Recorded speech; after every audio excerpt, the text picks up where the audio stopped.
पवित्र ग्रंथ रामचरितमानस के 7वें सोपान उत्तर कांड से पाठ श्रवण किए।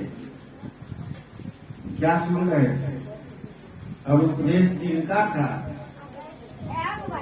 माँ बहने, भाई बंधु ध्यान रखेंगे। और जहाँ तक आवाज जा रही है उन लोगों से भी मेरा संकेत है कि कोई गपगपन की बात नहीं हो रही है, कोई बनौटी बात नहीं सुना रहे। जो आपके यहाँ जो पवित्र ग्रंथ है, रामायण को कम नहीं मानते। हिंदू समाज के हर लोग मानते, ब्राह्मण भी मानते, क्षत्रिय भी मानते, वैश्य भी मानते, शूद्र भी मानते, सत्संगी भी मानते हैं, और जो सत्संगी नहीं है वो भी मानते। अपने देश के लोग मानते हैं, और केवल अपने देश के लोग नहीं, विदेश के लोग भी रामायण को मानते। जितनी भाषाओं में ये पवित्र ग्रंथ रामायण की रचना हुई है, शायद और इतने भाषाओं में किसी ग्रंथ की रचना नहीं हुई है।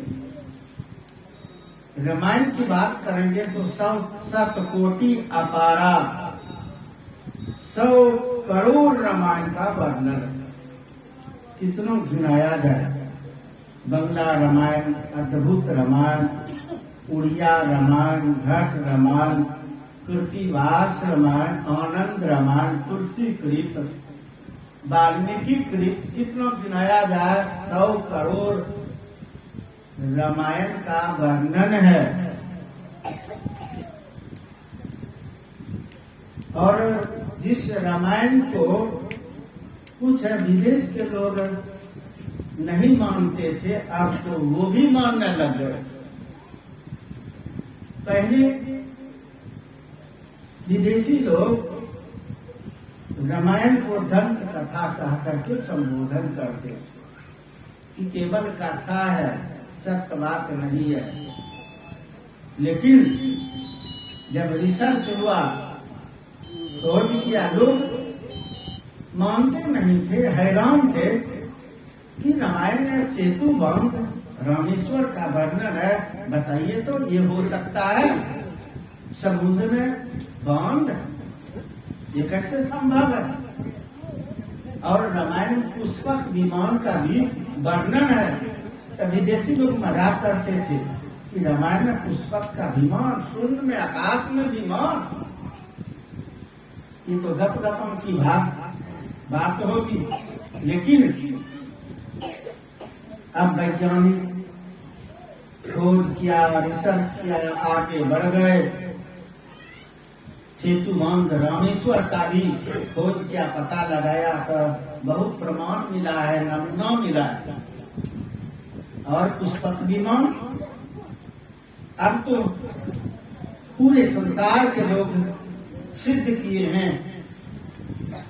एक एक विमान बना करके देख लिया, परीक्षण करके, पूरा करके, एक पर एक देखते हैं। शून्य में विमान, कौन से देश है जो आप नहीं जानते हैं? और इसका ज्ञान, इसका पहचान भारत के ग्रंथ में, रामायण में आदि काल से।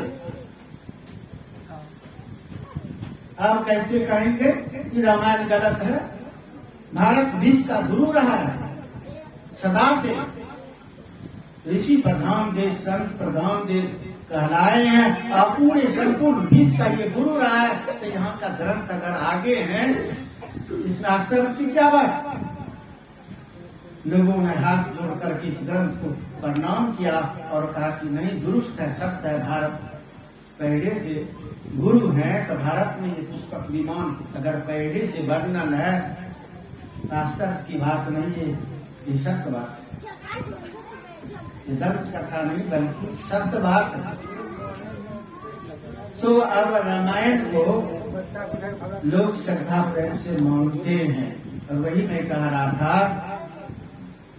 कि रामायण का पाठ हमारे संत मत में ग्रंथ का भी सम्मान है। हमारे संत मत में तो संत का सम्मान है। सारे संत, चाहे वो संत कहीं के हों, किसी जाति के हों, किसी मजहब के हों, किसी देश के हों, सब संतन की बड़ी बलिहारी गाए हैं। अभी स्तुति में गाए और उसमें जोड़ दिए। सबका नाम तो नहीं ले पाएंगे, बहुत संत हुए हैं, कुछ संत का नाम लिए और हमारे गुना उसमें कुछ जोड़ दिए। क्या जोड़ दिए? अरु जो भये हैं, इसके अलावे कुछ संत का नाम लेकर के और जो इसके अलावे हो गए, अरु जो भयेंगे, आगे भी जो होंगे, सबकी महिमा। संत संत है, सबके चिंतक होते हैं और संत से बढ़कर के कोई नहीं होते हैं। भगवान राम को कहना पड़ा, सातम सम मोहि मैं जग देखा, मोते अधिक संत करी लेखा, सो प्रथम भक्ति संतन कर संगा। ये नहीं कह रहे हैं प्रथम भक्ति राम कर संगा, प्रथम भक्ति कृष्ण कर संगा, शिव कर संगा, ब्रह्मा विष्णु कर संगा, काली दुर्गा कुछ नहीं, सबसे बढ़कर के संत हैं, सिरमौर हैं संत। सो प्रथम भक्ति संतन का संगा। जो भगवान राम अपने से बढ़कर के संत को बताए, जो भगवान कृष्ण अपने से बढ़कर के संत को बताए, शिव जी, ब्रह्मा जी, विष्णु जी अपने से बढ़कर के संत को बताए हैं। और ग्रंथ में संत का ये ब्रह्मा विष्णु महेश तक सम्मान किए, भगवान राम कृष्ण सब सम्मान किए, चरण दबाए हैं संत का। भगवान राम भी सेवा किए हैं, भगवान कृष्ण भी सेवा किए हैं और अपने से बढ़कर के बता रहे हैं। तो हमारी संत मत में संत स्तुति करने का प्रचलन है। और सुबह कुछ लोग बोलते हैं कि संत मत के सत्संगी लोग भगवान को नहीं मानते, उनकी बुद्धि मारी गई है, उनको अभी तक संत मत का ज्ञान ही नहीं हो पाया। जो इस तरह का बोलते हैं वो, हम लोग सुबह सबसे पहले ईश स्तुति करते हैं।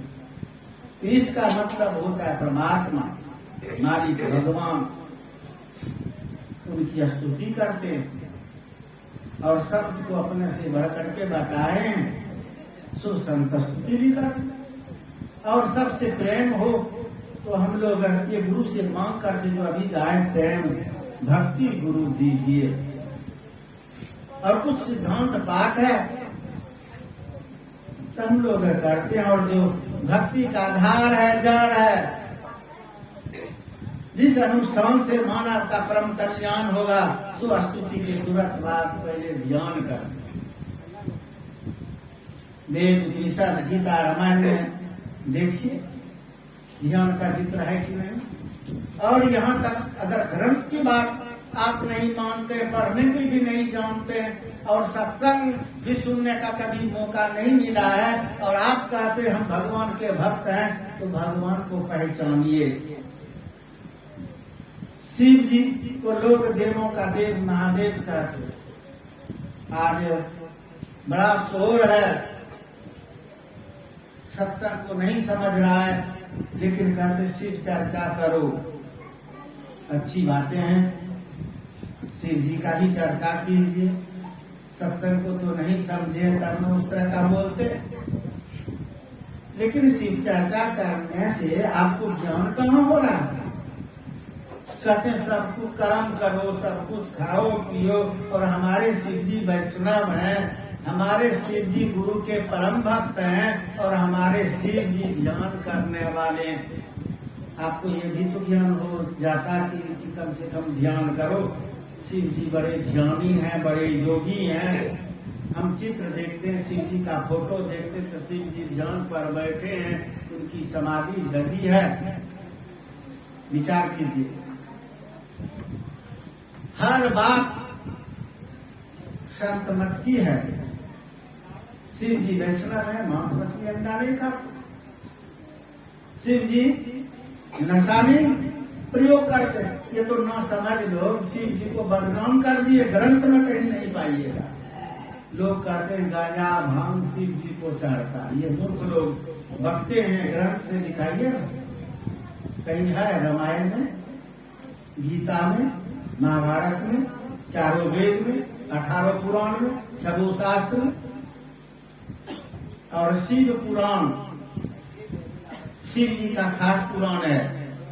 तो शिव पुराण में कहीं है। और शिव पुराण के अलावे और 17 पुराण है।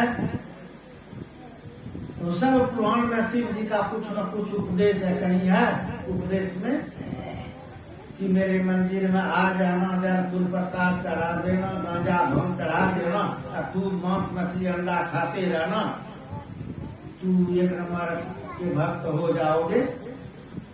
जहाँ जहाँ उपदेश किए हैं शिव जी, 18 पुराण में कुछ न कुछ उपदेश है और रामायण में भी उपदेश है। शिव जी का जहाँ जहाँ उपदेश आप पढ़िए, निश्चित पढ़िए, तब बात कीजिए। शिव जी संत की बड़ाई, शिव जी सत्संग की बड़ाई, शिव जी ध्यान की बड़ाई, शिव जी गुरु की बड़ाई। और गुरु का कोई अपमान किया है तो शिव जी नाराज हो उनको भी साथ दिया। हम कैसे कहेंगे कि शिव जी संत मत के सत्संगी नहीं है? शिव जी संत मत के सत्संगी हैं। वैष्णव हर एक सत्संग में शिव जी आते हैं।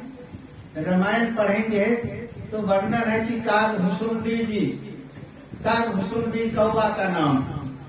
एक कौवा वैष्णव होकर के सत्संग अपना लेते हैं, सत्संग करते हैं, तो शिव जी एक कौवा का सत्संग का भी महत्व देते और उनके सत्संग में तड़प के साथ आते हैं। आप तुलसीकृत रामायण पढ़िए, बात नहीं हो तो बात कीजिए। शिव जी कौवा के सत्संग में भी जा सकते हैं। पक्षी का सत्संग तो पक्षी बन करके, हंस बन करके गए हैं। तो पक्षी के सत्संग का भी सम्मान शिव जी करते हैं। और मानव जब सत्संग करते हैं तब शिव जी नहीं आएंगे, भाग जाएंगे, पक्षी में जाते हैं। मानव मने ग्रंथ पढ़िए कि मानव जब सत्संग करते तो शिव जी सेवा करते।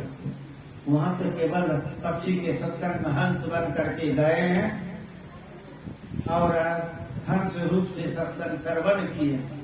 लेकिन जब मनुष्य सत्संगी हो जाते हैं, वैष्णव धर्म को कबूल कर लेते हैं, नित्य सत्संग करते हैं, तो शिव जी उनके यहाँ सेवा भाव में नौकर बन करके भी रहे हैं। आप विद्यापति की जीवनी पढ़िए। उगना नाम सुने कभी? ये उगना कौन थे? उगना शिव जी, साक्षात शिव जी थे कि नहीं? और भेष बदल करके सेवा करते थे, सत्संग सुनते थे। कथा बड़ी लंबी है, आप लोग सुने होंगे, सत्संग में ग्रंथ में पढ़े होंगे। मौत में संकेत किया इस सत्संग में शिव जी इस कदर सेवा करते हैं, संसारिक लोगों को क्या पता। और अगर आप धम्पद पढ़े होंगे तो धम्पद में वर्णन है भगवान बुद्ध जैसे संत का उपदेश धम्पद में है। भगवान बुद्ध के समय में संबंध में आप लोग जानते होंगे कि भगवान बुद्ध बाप का एकलौता बेटा था। जरा ध्यान से सुनिए, बात समझ में आएगी। भगवान बुद्ध कोई गरीब घर के नहीं थे, राजा का बेटा, राजकुमार। और 2-4 भाई भी नहीं थे, जो हिसाब अखड़ा राजपाट का होता। एक लौता बेटा। और जानते हैं पूरे विश्व भर में जो सुंदरी थी यशोधरा, उनसे बाप शादी करवाए थे। 6 ऋतु के लिए 6 भवन बनवाए थे।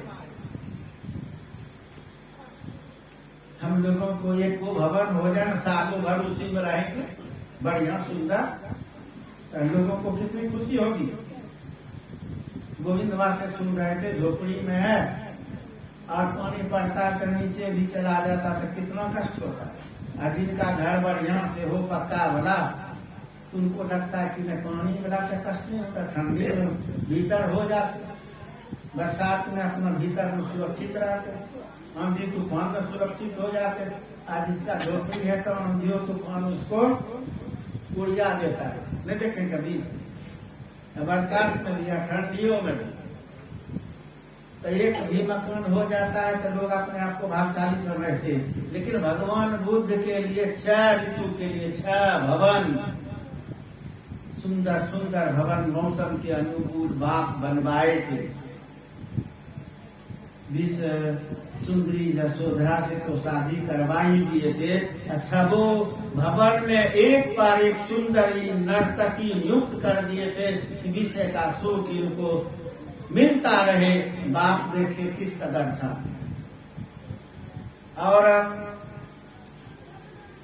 इनका रथ, जिस रथ पर विचरण करते थे, उनका रथ था सोना का। आज किसी को अंगूठी हो जाए ना हाथ में सोना का, तो अपने आप को कम नहीं समझेगा। कितना जगह देखते हैं, अगर नया नया अंगूठी लिया है हाथ में, प्रणाम करने के लिए आएगा तो 2-4 बार चमकाएगा कि देखिए संकेत कर रहा है कि सोना का अंगूठी। एक तो सोना की अंगूठी में इतना अहंकार, इतनी खुशी। लेकिन भगवान बुद्ध जिस रथ पर घूमते थे उनका रथ सोना का। जिस पलंग पर विश्राम करते थे पलंग उनका सोना का। जिस थाली में वो खाते थे थाली उनका सोना का। आप क्या कहिएगा? सो भगवान बुद्ध जब उनको ज्ञान हुआ कि शरीर सदा के लिए नहीं रह पाएगा, देखता हूं कि बूढ़ा हो जाता है, रोगी हो जाता है, ये संसार छोड़ के चला जाता है, ये शरीर एक न एक दिन बूढ़ा हो जाएगा, रोगी हो जाएंगे, फिर छोड़ना पड़ेगा शरीर। तो सार्थक कर लेना चाहिए। सो सब सुख पर लात मार। पत्नी सो रही है, माँ बाप सो रहे हैं। बेटा राहुल का भी जन्म हो चुका था। राहुल कितना सुंदर था, कितना सुंदर था राहुल, कभी लोग बखान नहीं कर पाए। कोई कभी कहते बहुत सुंदर था राहुल, बहुत सुंदर। अरे कितना सुंदर था बताओ तो। नहीं बखान कर पाए तो कहते गुलाब जैसा था। हो गया वर्णन। गुलाब को सुंदर लोग मानते हैं, इसीलिए गुलाब जैसा कह दिया। हो गया वर्णन। कोई कभी कहते नहीं नहीं, अरे वो तो बहुत सुंदर, इतना सुंदर, चांद जैसा सुंदर। वर्णन हुआ। कभी लोग जब वर्णन नहीं कर पाए, आज हम लोग उनका वर्णन क्या कर पाएंगे? कितना सुंदर था। जिनकी माँ भी सुंदरी थी, जिनके पिता भी सुंदर थे, उनका पुत्र कितना सुंदर होगा। वो राहुल का भी जन्म हो गया था, और फिर भी सब सुख पर लात मार करके ये परमात्मा सुख प्राप्त करने के लिए बौद्ध गया की धरती अपनाए और यही सत्संग किए, सदा योग साधना किए, सत्संग किए। और जानते हैं धम्पद में वर्णन कि जब भगवान बुद्ध सत्संग करते थे तो स्वर्ग का मालिक कौन है? स्वर्ग का मालिक इंद्र न। तो स्वर्ग का मालिक इंद्र। अभी भगवान शिव जी की बात अभी थोड़ा सा मतलब रहने दीजिए। अभी स्वर्ग का जो मालिक है इंद्र, जिस स्वर्ग के लिए ये संसारिक लोग मार करते, हमको स्वर्ग मिले, स्वर्ग मिले, स्वर्ग मिले, इसके लिए याग, तीर्थ, व्रत, उपवास, स्नान, तपस्या सब करते। लेकिन उस स्वर्ग का मालिक, आप यज्ञ, तीर्थ, व्रत, उपवास, स्नान, तपस्या करते हैं, अगर स्वर्ग भी जाएंगे तो स्वर्ग का एक सदस्य बनेंगे, स्वर्ग सुख ले सकते, लेकिन स्वर्ग का मालिक आप नहीं बन सकते। और जो स्वर्ग का मालिक था वो स्वर्ग छोड़ करके सत्संग सेवा करने के लिए आकर के सेवा कर रहे हैं। भगवान बुद्ध को पंखा झेलते हैं। आप धम्मपद पढ़ करके देख सकते हैं, ये भगवान बुद्ध केवल ये विषय सुख का त्याग किया, सांसारिक सुख, राज सुख का त्याग किया और अध्यात्म अर्थात सत्संग को, योग साधना को अपनाए हैं, तो स्वर्ग का मालिक उनका चरण चूमते, पंखा देखते। आप लोग तो यही जानते होंगे कि भगवान बुद्ध के एक एक बड़े बड़े राजा शिष्य थे। सम्राट अशोक, राजा प्रसेनजित, बहुत राजा इनके शिष्य थे। और अपने देश की केवल बात नहीं, यूनान, तिब्बत, नेपाल, चीन, श्रीलंका, अपने देश तो सेवा में थे ही। ये बिहार नाम ही पड़ा है। भगवान बुद्ध विचरण करते थे, लोगों को उपदेश देते थे, वैष्णव बनाते थे, योग साधना सिखाते थे। जहाँ तक के लोग सत्संग को अपना लिए थे, वैष्णव धर्म को अपना लिए थे और ज्ञान को हासिल किए थे, योग साधना सत्संग करते थे, वहाँ भर भूमि बिहार के नाम से पवित्र भूमि कहलाए। हम लोग कोर्स में पढ़ते थे, आप लोग भी पढ़े होंगे। नालंदा विश्वविद्यालय, विक्रमशिला विश्वविद्यालय, केवल इतिहास में पढ़ते थे, धरती पर नहीं जानते थे। ये भारत वालों को भी पता नहीं था, बिहार वालों को भी पता नहीं था, क्योंकि दुष्ट लोग यहाँ आए, विदेशी लोग, और धर्म स्थल पर हमला किया, तोड़ भंग करके, रख करके, और अपना धर्म को उजागर किया। तो ऐसे सब विश्वविद्यालय जहाँ विश्व भर के लोग भी आते थे अध्यात्म विद्या सीखने के लिए, योग साधना सीखने के लिए, उसको ही मिटा दिया। धर्म को सीखने के लिए जहाँ आते थे तोड़ भंग करके रख दिए। विक्रमशिला विश्वविद्यालय आज भी आप जा करके नमूना दे सकते, उसको तो तोड़ दिया था। और बहुत लंबे समय के बाद उसमें जंगल झाड़ हो गया था, मिट्टी से वो ढका गया था। लेकिन बहुत दिन के बाद लोगों को सुराग मिला, जब खुदाई किया गया अधूरा मिला, और उसमें संत महापुरुषों का चित्र, बहुत चित्र। हम भी उस समय झारखंड में, हमारा जन्म स्थान झारखंड है, वहीं पर मैं रहता था, पढ़ता लिखता था। और बड़ा शोर मच गया था, तो वहां से पैदल आया था देखने के लिए। दीवार सब में भी भगवान महावीर, भगवान बुद्ध, एक एक संत का मूर्ति दीवार में खुदाई करके बनाया था उस कॉलेज में, विश्वविद्यालय में। और आज भी बहुत भूमि से निकला है, संग्रहालय में आज भी रखा गया है नमूना के तौर पर। आप जा करके टिकट लगता है, लेकर के आप देख सकते हैं। तो दुष्ट लोगों ने ही ऐसे सत्संग की भूमि को बदनाम किया और नामो निशान हटा दिए, मिटा दिए।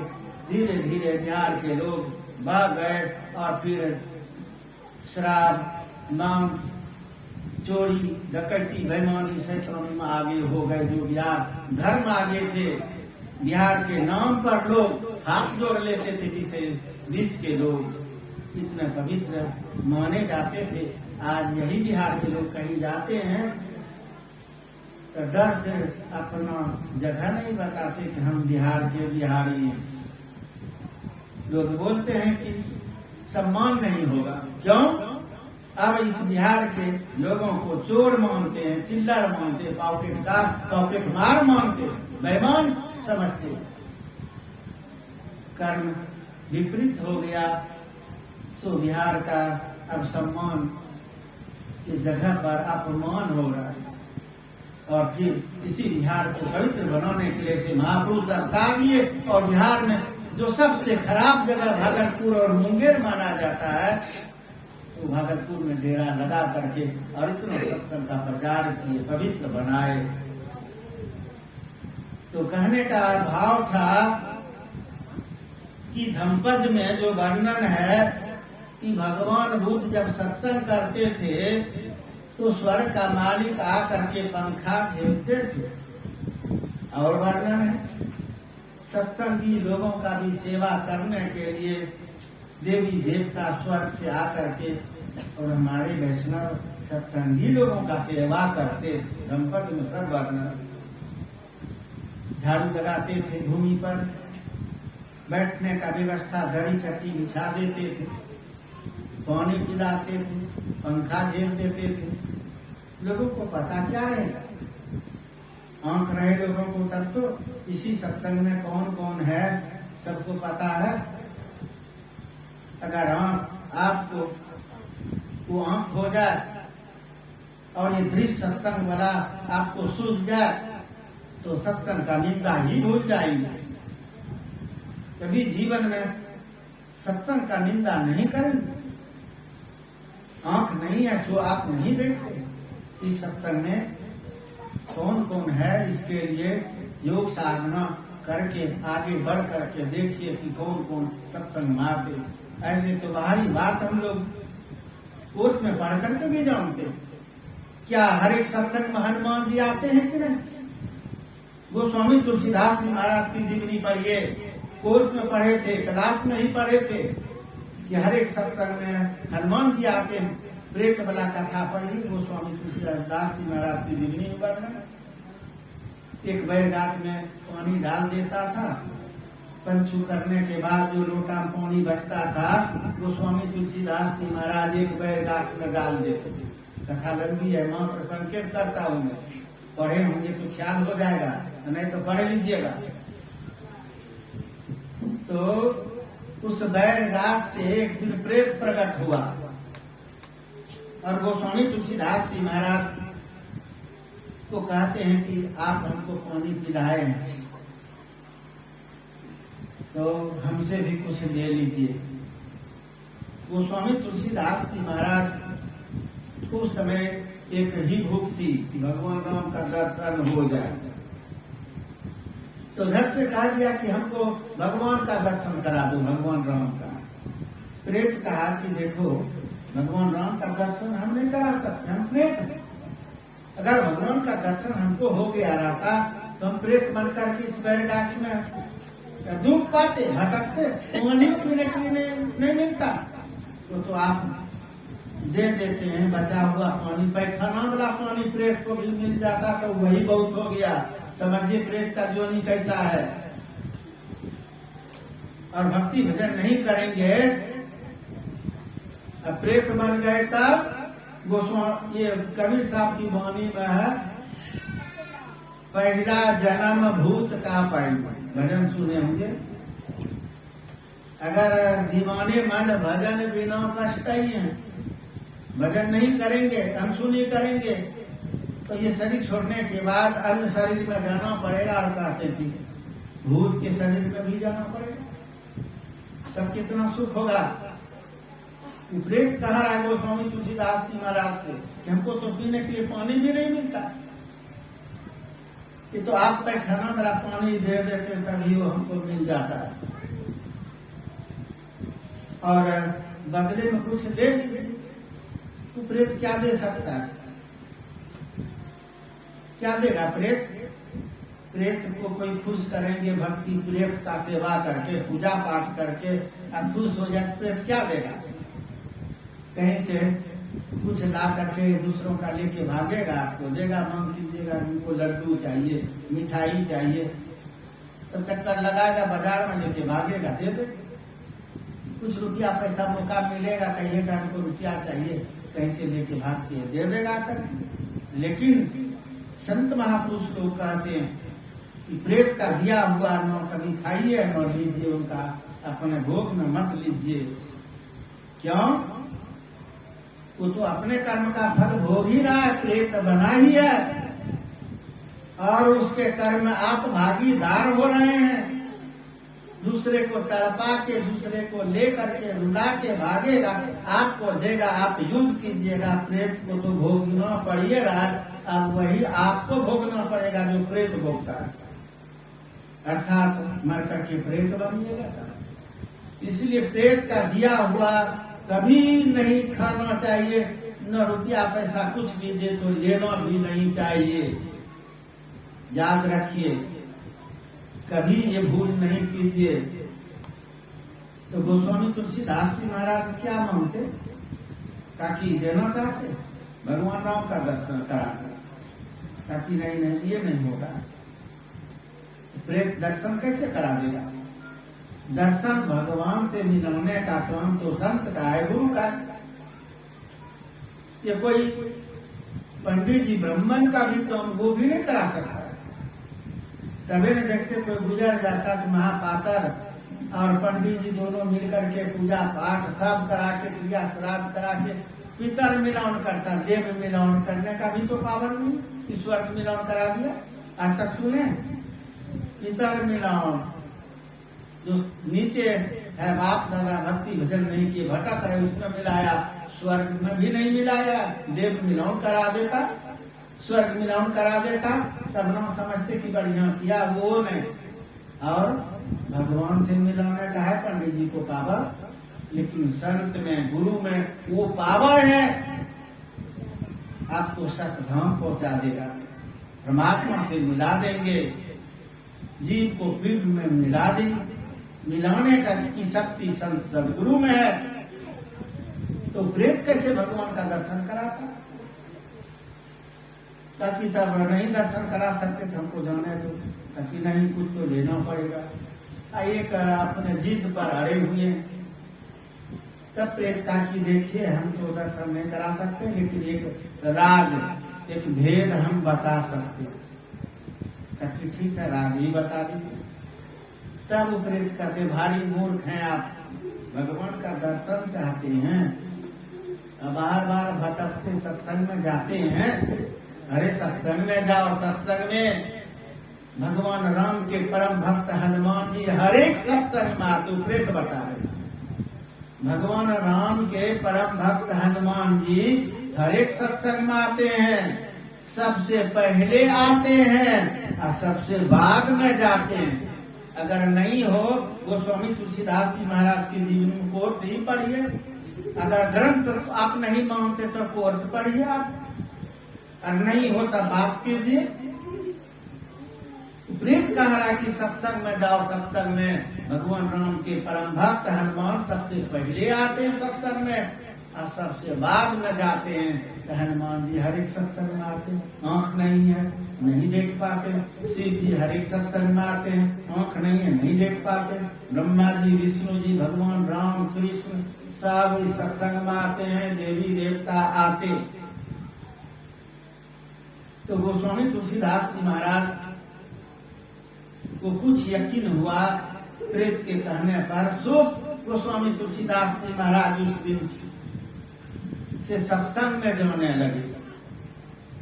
फर्स्ट बार सत्संग में जब ये पहुंचते हैं, सबसे पहले पहुंचते हैं, कैसे पता चलेगा कि कौन पहले आए थे? तो प्रेत कहा दिया था मनुष्य भेष में आएगा, मनुष्य के सत्संग में मनुष्य भेष में आते हैं भगवान, और उनके भक्त देवी देवता जो भी आएंगे मनुष्य के सत्संग में, तो मनुष्य बन करके, वो तो पक्षी का सत्संग तो शिव जी पक्षी बने थे, मनुष्य के सत्संग में मनुष्य बन जाते हैं, या नहीं तो सूक्ष्म रूप से आते हैं, या तो मनुष्य शरीर में आते हैं, नहीं तो सूक्ष्म रूप में आते हैं। तो प्रेत समझा दिया था उनको, जो पहले आएगा बाद में जाएगा, उनको कस के पकड़ लेना, छुड़ाने का बहाना, मतलब छुड़ाने का प्रयास करे, बहाना लगावे तो जोड़ना नहीं, और जब प्रकट हो जाए तब हनुमान जी से कहना भगवान राम का दर्शन करा दो। वही किया, पहले पहुंचा, क्या देखा एक बूढ़ा व्यक्ति आएगा और एक किनारा पकड़ के बैठ गए। फिर बहुत सारे लोग आए, सबका पहचान नहीं था तो नहीं पहचान की, लेकिन बूढ़ा व्यक्ति सबसे पहले आए और सत्संग समाप्त होने के बाद सबसे बाद में जाते। समझ में बात आ गई इनको, कस के भरपाया पकड़ लिया। हनुमान जी उस समय मनुष्य भेष में, अरे अरे नहीं, क्या बिगाड़ा, क्या बिगाड़ा, छोड़ो छोड़ो छोड़ो। वो स्वामी तुलसीदास जी महाराज कहते, हमको भगवान राम का दर्शन नहीं हो रहा, इससे क्या बिगड़ेगा, जीवन पार हो रहा है और आप दर्शन नहीं करा। कहते क्या बिगाड़ा, अरे मैं दर्शन कैसे कराऊं, जैसे तू मनुष्य वैसे मैं मनुष्य। बहुत लोग आए थे सत्संग सुनने के लिए, हम भी आए, और किसी को तू नहीं पकड़ा, हमको पकड़ लिया। कि सबको क्यों पकड़ता है, सबकी हनुमान जी थे जो पकड़ते, आप हनुमान जी आए ना इसीलिए पकड़े। अरे हनुमान जी को भी लगा कि मनुष्य भेष में कैसे पहचान लिया। क्योंकि किसने कहा कि मैं हनुमान हूँ, क्योंकि बैरगाछ वाला प्रेतवा बताया है कि आप हनुमान है, तो प्रेतवा बता दिया ना, तब तो तू नहीं छोड़ेगा, कैसे छोड़ेंगे। तब हनुमान जी प्रकट हो गए और कहते बताओ क्या चाहिए, ताकि पहले ये बताइए कि पहनो क्यों लगा रहे थे, हम थके जाते तब थे, आप हनुमान कहते थे हनुमान नहीं। अरे छोड़ना, हम तो मनुष्य भेष बना के आते हैं सत्संग सुनने के लिए, हम तो हर एक सत्संग में आते हैं।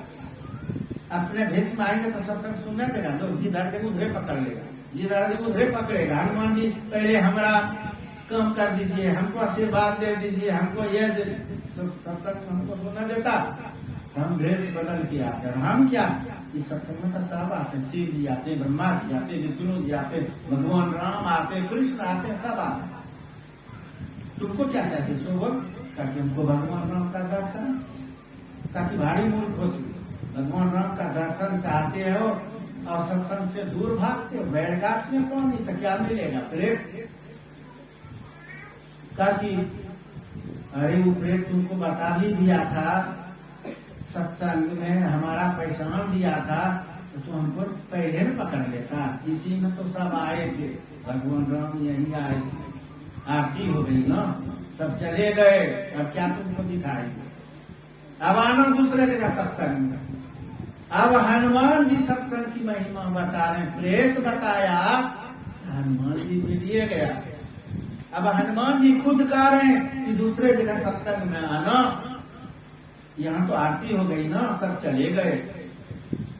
अब जरा विचार कीजिए, गोस्वामी तुलसीदास जी महाराज को सत्संग के प्रति कितना तड़प अब होगा, जो हनुमान जी अपने से बता रहे हैं कि हम सत्संग में हर एक सत्संग में आते हैं, भगवान आते हैं, दूसरे जगह आना तो भगवान राम का दर्शन करा देंगे। अब कितना तड़प हुआ होगा।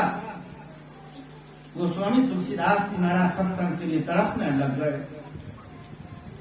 जब बड़ा सत्संग होता है संत मत का, तो माँ बहने भाई बंधु अपना तैयारी होकर के जाते हैं कि वहाँ भीड़ भाड़ में भोजन की क्या व्यवस्था होगी, कर पाएंगे कि नहीं, तो अपना लेके जाता सत्तू चूड़ा मोटा मोटी लेके।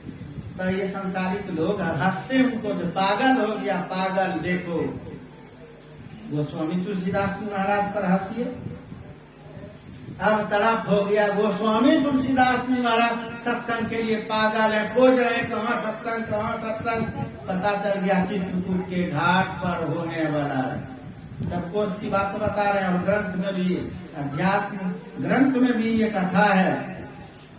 हम जो कोर्स में पढ़े तो बता रहे हैं, आप लोग बिलोंग कर लीजिए, अगर पढ़े हैं तो, नहीं पढ़े तो पढ़ लीजिए। अब गोस्वामी तुलसीदास जी महाराज चित्रकूट के घाट पर पहुंच गए। मन में विचार किया, वहां तो प्रेत हमको पहचान बता दिया था कि पहले आएगा बाद में जाएगा, मनुष्य देश में होगा, तो हम पकड़ लिए उनको, तो वास्तव में हनुमान जी ही थे। और हनुमान जी तो केवल हमको कहा दिए कि दूसरे जगह सत्संग में आना, भगवान का तो कोई पहचान दिया नहीं है, हम कैसे पहचान करेंगे। अब क्या किया जाए। तब गोस्वामी तुलसीदास जी महाराज अपने मन में सोच विचार करके एक युक्ति निकाल लिए कि चंदन घसो, जो भी सत्संग में आएंगे सबको चंदन लगाओ। पहचान नहीं कर पाएंगे, दर्शन नहीं हो पाएगा, दर्शन तो होगा। दर्शन मतलब स्पर्श, तिलक लगाएंगे तो स्पर्श तो हो जाएगा, तभी वो फायदा होगा, भगवान हाथ टच हो जाएगा। तो ये बुद्धि लगा, चंदन घसने लगा। अब जो आगे उधर भेष बदल बदल के सब आ रहे हैं, देवता लोग आ रहे हैं, स्वर्ग कहाँ जा रहे हो जी? सत्संग में तब चंदन लो, तिलक दो, सब आते हैं, तिलक लगवाते हैं, मुस्कुराते हुए चले जाते हैं। स्वर्ग का मालिक इंद्र आ गए, उनको भी कहाँ जा रहे हो जी? तो तुझे नहीं पता सत्संग होने वाला, सत्संग में जा, जब तिलक भी लगवाए, दो तिलक, इंद्र जी को तिलक लगा दिए, मुस्कुराते हुए सत्संग में चला गया। एक एक करके ब्रह्मा जी आए, उनको भी तिलक लगवाओ, तिलक लगवा दिए। विष्णु जी आए, सब भेष बदल बदल के आ रहे, तिलक लगा दिए। शिव जी आ गए, उनको भी कहाँ जा रहे हो जी? सत्संग में तिलक लीजिए, सबको तिलक लगा रहे हैं।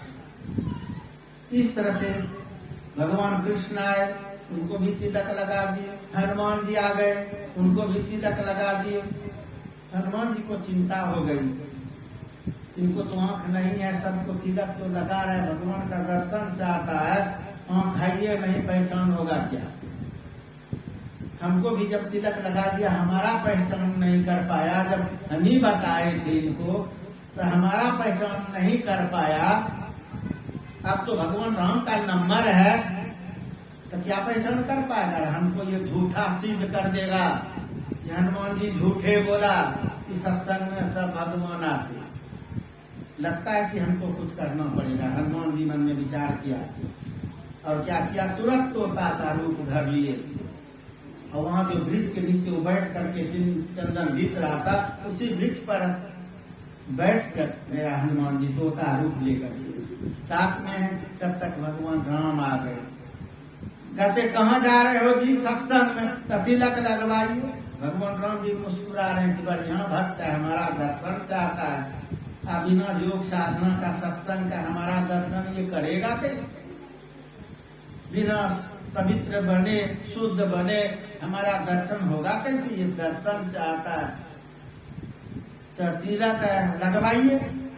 तो भगवान राम भी सर बढ़ा दिए तिलक लगवाने के लिए। पहचान तो नहीं हो रहा है, तिलक लगवाने के लिए सर आगे बढ़ा दिए। जैसे आगे बढ़ाए, गोस्वामी तुलसीदास जी महाराज चंदन लेके तिलक लगा रहे, तब तक वहाँ हनुमान जी दोहा पढ़ते। चित्रकूट के घाट पर भय संतन की भीड़, तुलसीदास चंदन घिसे तिलक करे रघुवीर।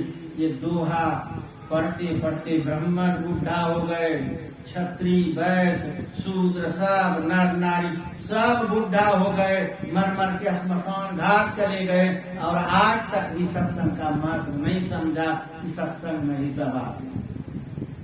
अगर समझ में बात आ जाती तो जो तरफ सत्संग में होता तो और चर्चा में होता। जो हमारे शिव जी सत्संग में आते, जो हनुमान जी सत्संग में आते, भगवान राम कृष्ण शिव सबके सब सत्संग में आते, देवी देवता सत्संग में आते, और कोई सत्संग का महत्व कम बतावे कि सत्संग में कोई फायदा नहीं और चर्चा में फायदा है, उनकी बुद्धि मारी गई है, ग्रंथ का अध्ययन नहीं कर पाए और सत्संग का महत्व समझा ही नहीं है।